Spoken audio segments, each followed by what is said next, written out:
Welcome class 6. Today we proceed further with exercise 11D. So here a type of question which is mentioned is increase 20 in the ratio 4 is to 7.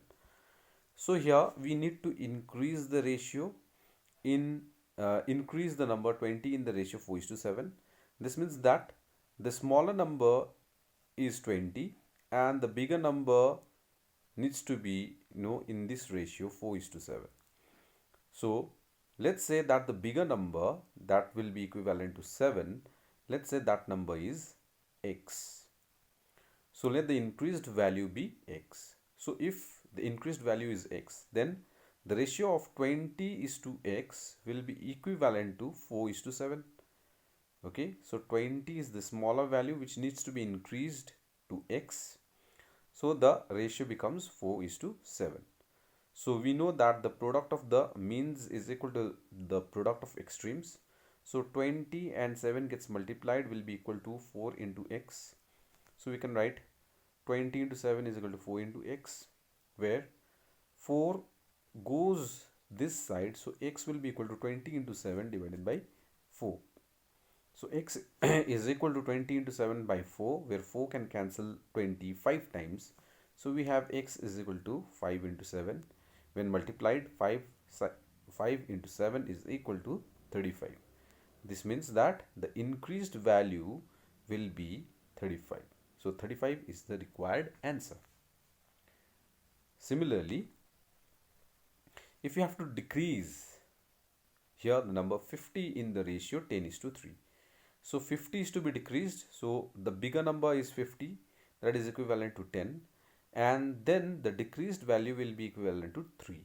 So 10 is to 3 in the ratio, we have to decrease the number as 50 is to the required answer.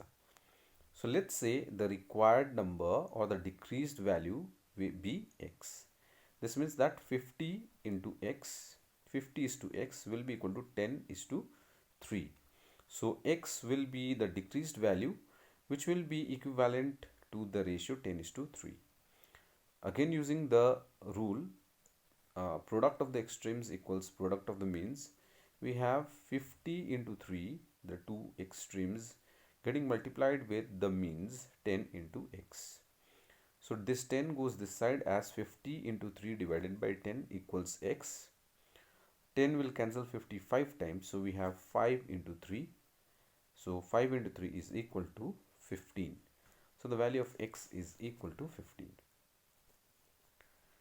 Next, we have the question from exercise 11D, question number 6, where we have to decrease 850 in the ratio 17 is to 6, and then decrease the resulting number, whatever is answer obtained from here, we have to decrease it in the ratio 4 is to 3. So just like the previous one, let's say the decreased value be x. This means 850 is to x is equal to 17 is to 6. So product of the means equals product of extremes. So 850 into 6 equals 17 into x. Where 17 goes the other side, you'll get 850 into 6 divided by 17. Now 17 can cancel this 850 50 times. So 50 into 6 is equal to 300. So 300 is the answer that is obtained after decreasing this value in this ratio. Now this 300 will be further decreased, so the resulting number becomes 4 is to 3. Now let's say the decreased value be y. We have already used x over here. In the same problem you can use the same variable for two different conditions. So let's say the decreased value be y. Then 300 gets reduced or decreased to y in the ratio 4 is to 3. So 300 is to y equals 4 is to 3. So the product of the extremes equals product of means. So here 300 into 3 is equal to 4 into y. So 4 comes this side. So it is 300 into 3 divided by 4, where 4 can cancel 300 75 times. So 75 into 3 is equal to the required answer 225. So we can say the final answer after decreasing it two times, okay, decreasing it first over here and again decreasing it out here, we'll get the final answer as 225.